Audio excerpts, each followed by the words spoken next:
In the bustling city of Baghdad lives a young man named Yusuf. Every morning, he wakes up with his mind already racing, filled with endless worries about his future. Unlike his friends, who seem to move through life with ease, Yusuf spends hours thinking about every possible outcome of his actions. Should he take the merchant job his uncle offers? What if he fails? What if there's a better opportunity he's missing? The questions spin in his mind like leaves in a whirlwind. His father had been a successful merchant before passing away 3 years ago, leaving behind a legacy that weighs heavily on Yusuf's shoulders. People in the market still speak of his father's wisdom and fair dealings, and Yusuf fears he can never live up to such a reputation. Each night, he tosses and turns, his thoughts tangling like vines that threaten to choke out his peace. Yusuf's mother notices his distress. She sees how he barely touches his food at dinner, and how dark circles have formed under his eyes from sleepless nights.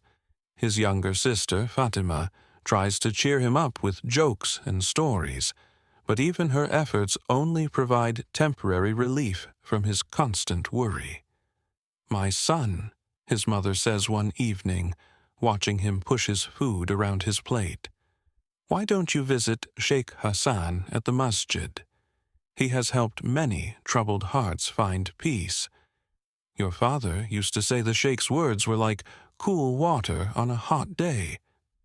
The next day, Yusuf makes his way to the masjid. He finds Sheikh Hassan tending to the small garden in the courtyard. The old man's peaceful smile makes Yusuf feel instantly at ease. Even the way the sheikh moves among the plants, with careful but confident steps, speaks of someone who has found inner tranquility. "Sheikh," Yusuf says after introducing himself, "I cannot stop thinking about everything that could go wrong in my life. Every decision feels like it could lead to disaster. The weight of my father's legacy and my family's expectations, it's like a mountain on my shoulders. How do I find peace?" The sheikh picks up a watering can and hands it to Yusuf. "Come, help me water these plants," he says. As Yusuf follows him through the garden, the sheikh points to a small seedling.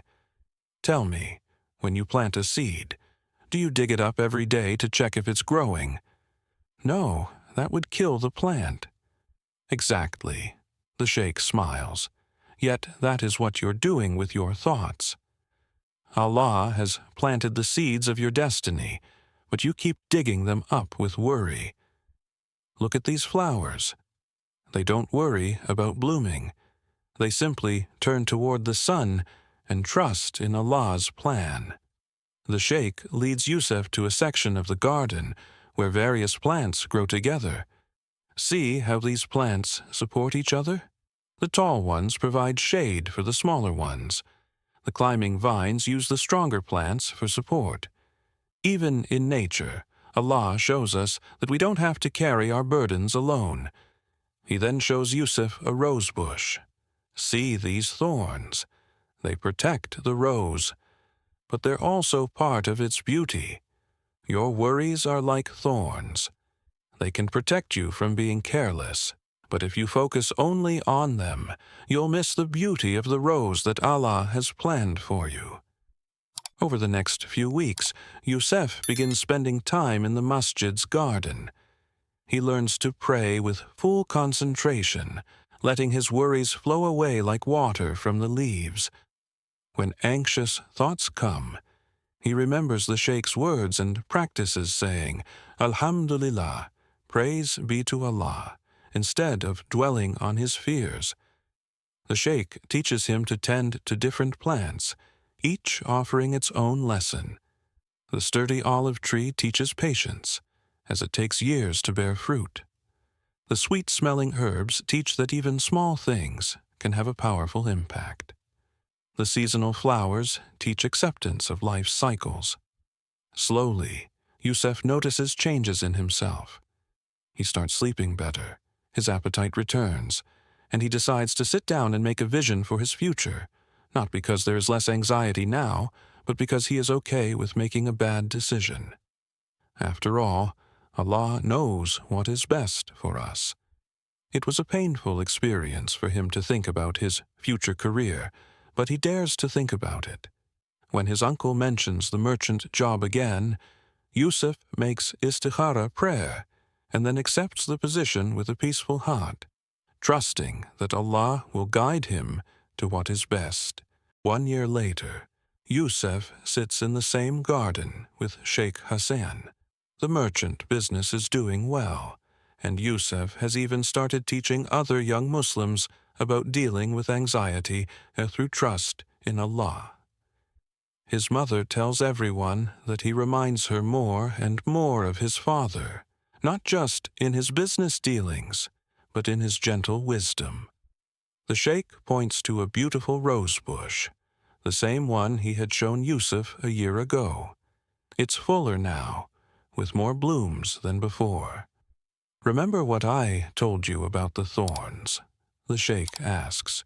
"Yes." Yusuf smiles. "And now I understand. My overthinking was like those thorns.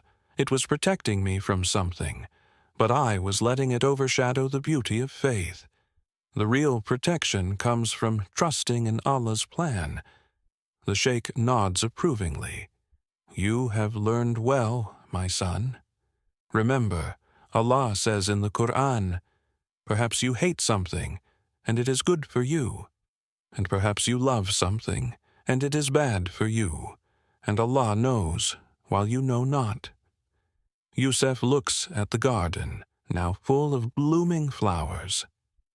Like these plants that grow without worry, he has learned to live with trust in his heart, knowing that the master gardener, Allah, has the most beautiful plan for his life. The legacy he once saw as a burden has become like a strong root system, supporting him as he grows into who he was always meant to be. As he leaves the garden that day, he spots a young man pacing in the masjid courtyard, worry evident on his face. Yusuf smiles, remembering himself a year ago, and walks over to introduce himself. Perhaps it's time for him to share what he has learned about letting faith grow in the garden of the heart.